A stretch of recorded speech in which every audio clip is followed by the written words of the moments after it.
Hello guys, कैसे हैं आप लोग सभी। आई होप आप सभी अच्छे होंगे। आज हम एक नए टॉपिक के ऊपर डिस्कस करने वाले हैं। सेल बायोलॉजी के टॉपिक्स हमने देखे और आगे क्लास से कंटिन्यू भी करेंगे, बट आज हम एक नया टॉपिक लेके आए हैं एमएससी एंट्रेंस एग्जाम्स और पीजी और एनुअल्स के लिए भी, पीजी एनुअल्स के लिए। उस टॉपिक का नाम है इकोलॉजी। बेसिकली इकोलॉजी के ऊपर मैंने पहले भी 3 से 4 क्लासेज अपलोड की थी उत्थान साइंस एकेडमी के यूट्यूब चैनल के ऊपर।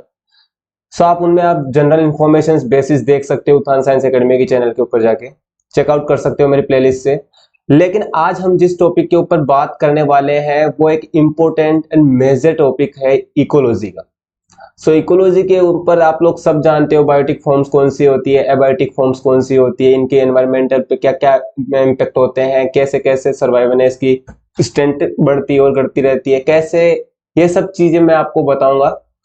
बस आपको करना क्या है, आपको हमारे चैनल को सब्सक्राइब करना है, बेल आइकन को प्रेस करना है और अपने फ्रेंड्स के अंदर उसको शेयर करना है, जिससे हमको थोड़ा मोटिवेशन मिलता है। बेसिकली हम जिस चीज की बात कर रहे हैं वो है इकोटोन और एज इफेक्ट।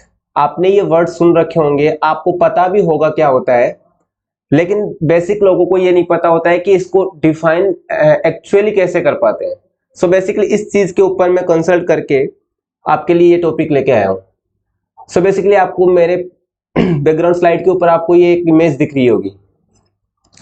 इस इमेज के अंदर बहुत कुछ राज छुपे हुए हैं। कैसे, आप मुझे बताओ। मैं बेसिकली बात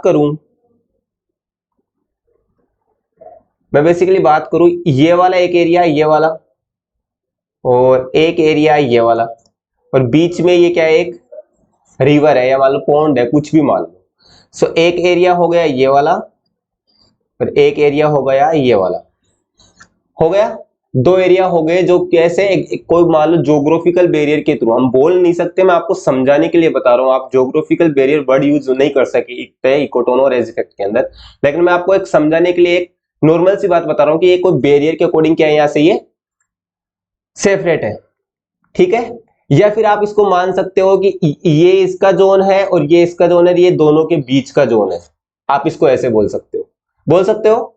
कहने का मतलब मैं इतना बोलना चाहता हूं कि ये दोनों इकोसिस्टम, जैसे मान लो ये कोई ग्रासलैंड का इकोसिस्टम है और मान लो ये कोई स्वाना का इकोसिस्टम है। स्वाना तो जानते हो ना, उष्णकटिबंधीय क्षेत्रों में पाए जाते हैं, जैसे अफ्रीका में सबसे ज्यादा देखने को मिलते हैं स्वाना, ठीक है। मान लो इन दोनों का ये बीच का क्या है, कोई जोन है, क्या बोलते हैं इसको, कोई ये दोनों के बीच का जोन है, जहां पे यहाँ की स्पीसीज भी या प्लांट स्पीसीज भी प्रेजेंट होगी और यहाँ की भी स्पीसीज प्रेजेंट होगी। इस टाइप को क्या बोलते हैं, ट्रांजिशन जोन। यानी ये रिवर क्या है, स्वाना की भी और ये ग्रासलैंड की भी क्या है, एक ट्रांजिशन जोन है। ये चीज समझ में आई आपको।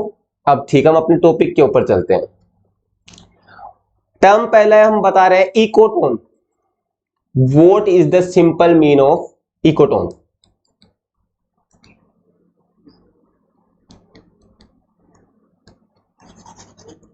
What is the simple mean of ecotone? कैसे समझाते हैं आपको। ऊपर एक लाइन लिखी हुई है, एक बार आप उसको रीड कर लो और उसके बाद में आपको थोड़ा ठीक से समझ में आएगा। तो लाइन मैंने लिख रखी है, the transition zone where two ecosystem meet that, sorry यहां पे स्पेलिंग मिस्टेक है, meet that is zone between ecosystems. इतना बोलना चाह रहा हूं, मानो ये कोई दो इकोसिस्टम है, ठीक है।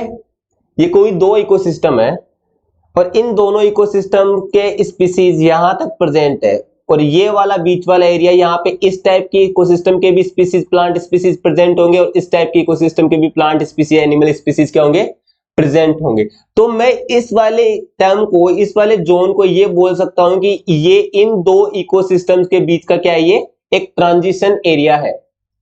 ट्रांजिशन एरिया, मिडल एरिया, जिसको मिडल जोन बोलते हैं। ये क्या कि यहाँ पे मतलब वेराइटीज देखने को मिलेगी, दोनों टाइप के इकोसिस्टम की स्पीसीज हमको क्या होगी यहाँ पे देखने को मिलेगी। पहला टर्म ये है इकोटोन के लिए कि ये the transition zone where two ecosystem meet that is zone between two ecosystem, ठीक है।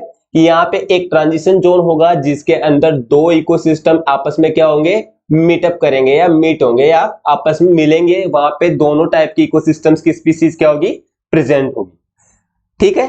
सेकंड चीज देखो क्या लिख रखा है, ए change in colour of plants can indicate ecotone. अब मैं इतना पूछ रहा हूं कि आप इकोटोन को कैसे पहचानोगे कि हाँ ये इकोटोन वाला एरिया है और ये दो इकोसिस्टम के मीटअप वाला स्थान है, या फिर ये इकोटोन की कैसे इंडिकेट होगा इकोटोन की। हाँ मैं ऐसे बोल रहा हूं कि अगर मान लो कोई दो इकोसिस्टम मीटअप कर रहे हैं तो वो हम एक थ्योरेटिकली पढ़ रहे हैं, लेकिन मैं आपको प्रैक्टिकली बात पूछूं कि आप कैसे डिफाइन, कैसे इंडिकेशन दोगे कि हाँ ये इकोटोन वाला एरिया है। सो कैसे दोगे कि यहाँ पे लिख रखा है ए change in colour of plants, A change in colour of plants can indicate ecotone. यानी मैं इतना बोलना चाहता हूं कि ये कोई इकोसिस्टम फर्स्ट है और ये कोई इकोसिस्टम सेकंड है, ठीक है।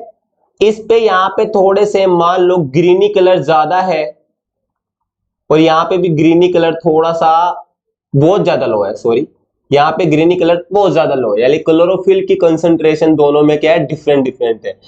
तो अगर ये कोई ट्रांजिशन जोन बनाएंगे, ये ट्रांजिशन जोन बनाएंगे तो यहाँ पे जो ग्रीन प्लांट्स है उनकी कंसंट्रेशन मिडल एरियाज में रहेगी, मिडल लेफ्ट में रहेगी, मतलब ना तो कम होगी और ना ज्यादा होगी, जिससे हम क्या कर सकते हैं, इंडिकेट कर सकते हैं कि हाँ ये इकोटोन वाला एरिया है। ओके, थर्ड इंपोर्टेंट थिंग देखो क्या लिख रखी है, change in presence of plant species can be a key indicator of ecotone. ये भी एक इंपॉर्टेंट चीज है कि change in presence of plant species, मान लो यहाँ की स्पीसीज और यहाँ की स्पीसीज दोनों के अकॉर्डिंग यहाँ पे क्या हो, नेगेटिवली, सॉरी मतलब यहाँ की स्पीसीज और यहाँ की स्पीसीज दोनों स्पीसीज क्या हो वहां पे प्रेजेंट हो, तो उनके प्रेजेंस ऑफ प्लांट स्पीसीज भी क्या डिफाइन करेगी, इकोटोन को, कि यहाँ की स्पीसीज भी वहां पे प्रेजेंट हो सकती है और इकोसिस्टम सेकंड की भी वहां पे प्रेजेंट हो सकती है। लेकिन अगर हम यहां से मान लो वॉक करते हुए चल रहे हैं, हम प्रैक्टिकली बात नहीं कर रहे हैं, हम थोड़ा थ्योरेटिकली बात कर रहे हैं कि यहां से हम वॉक करते हुए चल रहे हैं फर्स्ट इकोसिस्टम से, तो हमने यहाँ पे मान लो एक प्लांट स्पीसीज देखी, कोई सी भी मान लो, वो एक प्लांट स्पीसीज फर्स्ट हमने देखी, ठीक है। लेकिन हम जहां जाते जाते जैसे वॉक करते करते जा रहे हैं वहां पे हमने इकोटोन वाले एरिया में प्लांट स्पीसीज फर्स्ट के अलावा हमने प्लांट स्पीसीज टू भी देखी, जो प्लांट स्पीसीज हमने इकोसिस्टम फर्स्ट में नहीं देखी थी। सो मतलब हमारे लिए वो न्यू है, लेकिन जैसे जैसे हम आगे चलेंगे इकोसिस्टम सेकंड में चलेंगे, हमको वहां पे ओनली प्लांट स्पीसीज टू दिखाई देगी, फर्स्ट दिखाई नहीं देगी। सो मैं इतना बोलना चाहता हूं कि change in presence of plant species can be a key indicator of ecotone, कि अगर कोई प्लांट की स्पीसीज प्रेजेंट है तो वो भी क्या करेगी, इकोटोन को इंडिकेट करेगी। सो ये मेजर थिंग्स है इकोटोन को लेके, कि सबसे पहले आपको इकोटोन की अगर कोई डेफिनेशन पूछे कि प्रॉपर डेफिनेशन, तो आपको क्या बोलना है, the transition zone where two ecosystem meet that zone is between ecosystem, two ecosystems, मतलब दो इकोसिस्टम्स के बीच के ट्रांजिशन वाला एरिया जहां पे दोनों इकोसिस्टम की स्पीसीज या प्लांट स्पीसीज या एनिमल स्पीसीज या ऑर्गेनिजम्स क्या हो, प्रेजेंट हो, उस वाले एरिया को क्या बोलते हैं, इकोटोन, ठीक है। अब मैं दूसरी बात ये बोलना चाहिए कि आप इकोटोन को कैसे पहचानोगे। सो आप वहां पे प्लांट स्पीसीज की प्रेजेंस से, प्लांट के कलर से, उनकी वेराइटी से क्या कर सकते हो, इकोटोन को पहचान सकते हो, रिकॉग्नाइज कर सकते हो। सो ये बेसिक चीज है इकोटोन के लिए। स्टेटमेंट में भी क्वेश्चन बन जाते हैं, कभी कभी डेफिनेशन पे भी बन जाते हैं, तो आप इतना सा याद रखना। सेकेंड चीज देखो क्या है, ये कुछ एग्जांपल्स लिए हैं मैंने इकोटोन के। ये इकोटोन्स क्या होते हैं, आपको सबको पता है कि एक तो वाटर के दो टाइप होते हैं, एक फ्रेश वाटर होता है और एक होता है मेराइन वाटर,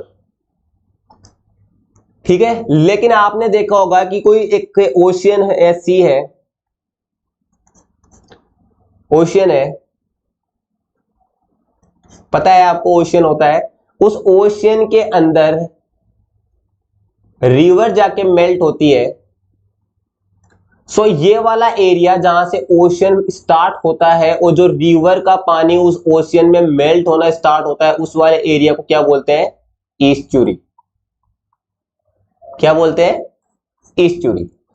सो एक टाइप का कौन सा हो गया ये, ईस्चुरी।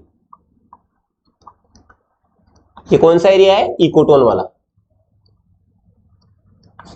यहां पे क्या होता है, ओशियन के अंदर फ्रेश वाटर होता है, वो मेराइन वाटर के अंदर क्या होना स्टार्ट होता है, मेल्ट होना स्टार्ट होता है। इस वाले एरियाज को क्या बोलते हैं, ईस्चुरी, आपको सबको पता है, ठीक है। सेकंड क्या है, लैंड मास और ओशियन। इसका आप मुझे बताओ, आप कैसे इंडिकेशन करोगे इसको? कमेंट बॉक्स में बता सकते हो मुझे जल्दी। मैंने पहला बताया आपको ईस्चुरी के बारे में कि जो फ्रेश वाटर होता है और मेराइन वाटर होता है वो आपस में क्या करते हैं, इंडिकेशन शो करते हैं, आपको मैंने बताया ऐसे। थर्ड सेकंड मैंने पूछा है आपको लैंड मास और ओशियन, तो आपने एक वर्ड सबने सुन रखा होगा, वेटलैंड। ठीक है, तो लैंड मास और ओशियन जो मेल्ट वाली जगह को क्या बोलते हैं, वेटलैंड्स। थर्ड चीज देखो इंपॉर्टेंट है थोड़ी, फॉरेस्ट वाले एरिया, कभी कभी लोग कंफ्यूज बहुत हो जाते हैं यहाँ पे, फॉरेस्ट और ग्रासलैंड जहां पे मेल्ट होते हैं, या उस वाले दो इकोसिस्टम जहां पे दोनों की स्पीसीज यानी दोनों के बीच का ट्रांजिशन जोन। अब मैंने एग्जांपल बनाया कि एक फॉरेस्ट वाला एरिया है और ये ग्रासलैंड वाला एरिया है, और ये इनके बीच का क्या है, एक ट्रांजिशन जोन। तो फॉरेस्ट वाले एरिया और इकोसिस्टम और ग्रासलैंड वाला इकोसिस्टम दोनों के बीच का ट्रांजिशन जोन क्या होता है, मैंने पहले भी अभी वर्ड यूज में लिया था, सवाना। सवाना क्या होता है, सवाना। ये क्या होता है, इसके अंदर फॉरेस्ट के अंदर तो आपको देखने को मिलेंगे लॉन्ग ट्रीज, ग्रासलैंड में देखने को मिलेगी आपको ग्रासेस, लेकिन यहां पे आपको शॉर्ट ट्रीज के साथ साथ ग्रासेस भी देखने को मिलेगी। ठीक है, तो इस वाले एरिया को क्या बोलते हैं, सवाना। सो ये बेसिकली इकोटोन को मैं आपको समझाने के लिए बता रहा हूं ऐसे कि ये फ्रेश वाटर और मेराइन वाटर के बीच वाला जो ट्रांजिशन जोन होता है वो कौन सा होता है, ईस्चुरी। ओशियन और लैंड मास के बीच वाला ट्रांजिशन जोन वेटलैंड होता है, और ग्रासलैंड और फॉरेस्ट के बीच वाला ट्रांजिशन जोन कौन सा होता है, सवाना। सो बेसिकली ये चीजें इंपॉर्टेंट है थोड़ी, ये एग्जांपल्स पे भी कभी कभी क्वेश्चन पूछ लिए जाते हैं। सो अब सेकंड चीज की बात करें, हमने बात कर ली इकोटोन की, तो मैं अब बात करने जा रहा हूं edge effect. Ecotone and edge effect हमारे टॉपिक का नाम था। तो इकोटोन तो हमने देख लिया क्या होता है, अब बात कर रहे हैं हम एज इफेक्ट के बारे में। तो लिख क्या रखा है, एक बार आप उसको चेक करो, समझ में ठीक से आ जाएगा आपको। In the area of ecotone the biodiversity is high. Word को नोट करना, the biodiversity is high as compared to both of ecosystem, it is known as effect। Missing है थोड़ा इधर, as it is known as effect। मैं ये बोलना चाह रहा हूं कि ये कोई दो इकोसिस्टम है, एक फ्रेश वाटर है और एक क्या है, मेराइन वाटर। मैंने बोला इन दोनों के बीच का ट्रांजिशन जोन क्या कहलाएगा, ये दोनों जहां पे मेल्ट होंगे वो क्या कहलाएगा, ईस्चुरी। अब बात कर रहे हैं हम, यहां पे एक वर्ड लिखा हुआ है बायोडाइवर्सिटी इज हाई। कैसे, मैं बोलना चाह रहा हूं कि मेराइन वाटर के अंदर जो फिशेज प्रेजेंट है वो मैन्युअली फ्रेश वाटर के अंदर प्रेजेंट नहीं हो सकती, फ्रेश वाटर के अंदर जो फिशेज प्रेजेंट होगी वो मेराइन वाटर में प्रेजेंट नहीं हो सकती। लेकिन अगर दोनों जो वाटर है उनका मेल्टिंग होता है तो सोलिनिटी भी बढ़ती है, और सोलिनिटी वाले एरिया में सोलिनिटी कम भी हो जाती है, और सॉरी मैंने बढ़ना बोले गलत, सॉरी वो क्या होता है कि फ्रेश वाटर और जो मेराइन वाटर होता है जब दोनों मेल्ट करते हैं वहां पे सोलिनिटी क्या हो जाती है, मेराइन वाटर की थोड़ी कम हो जाती है, जिससे फ्रेश वाटर वाली फिशेज भी क्या करना स्टार्ट हो जाती है, वहां पे सर्वाइव करना स्टार्ट कर देती है ईस्चुरी में, जिसको वेला संगम कुछ बोलते हैं हिंदी में। ठीक है, तो इस एरियाज में क्या होगी, बायोडाइवर्सिटी एज कंपेयर टू दोनों इकोसिस्टम्स के हाई होगी। क्यों, रीजन, क्योंकि एक इकोसिस्टम में दूसरे इकोसिस्टम्स के क्या नहीं हो सकते हैं, ऑर्गेनिज्म सर्वाइव नहीं कर पाते हैं, वो मेनी ऑफ रीजन्स होते हैं। लेकिन अगर दोनों के ट्रांजिशन जोन बनते हैं तो वहां पे क्या होना स्टार्ट कर देते हैं, दोनों टाइप के इकोसिस्टम के ऑर्गेनिजम्स या प्लांट स्पीसीज क्या करना स्टार्ट कर देती है, सर्वाइव करना स्टार्ट कर देती है। सो ये बेसिकली हमने पढ़ा आज इकोटोन और एज इफेक्ट। एज के बारे में तुमको इतना याद रखना है कि जो दो इकोसिस्टम्स होते हैं जिनका ट्रांजिशन जोन होता है वहां पे बायोडाइवर्सिटी हाई होती है, उसको क्या बोलते हैं, एज इफेक्ट। इकोटोन क्या होता है, दो ट्रांजिशन जोन वाले एरिया जो वहां पे दो इकोसिस्टम मीटअप करते हो, वहां पे हम कैसे इंडिकेट कर सकते हैं कि ये इकोटोन है, कैसे कर सकते हैं, प्लांट की स्पीसीज का कलर देख के, प्लांट की स्पीसीज को पहचान के कि प्रेजेंस कौन कौन से प्लांट स्पीसीज वहां पे प्रेजेंट है। सो बेसिकली बहुत इंपॉर्टेंट टॉपिक है एमएससी प्रीवियस के लिए भी, एमएससी फाइनल जो एनुअल्स एग्जाम्स होती है उनके लिए, और एमएससी एंट्रेंस के लिए तो बेहद इंपॉर्टेंट टॉपिक है। इस पे बेसिकली क्वेश्चंस बनते हैं, एमसीक्यू क्वेश्चंस भी हम सोल्व करेंगे इसके।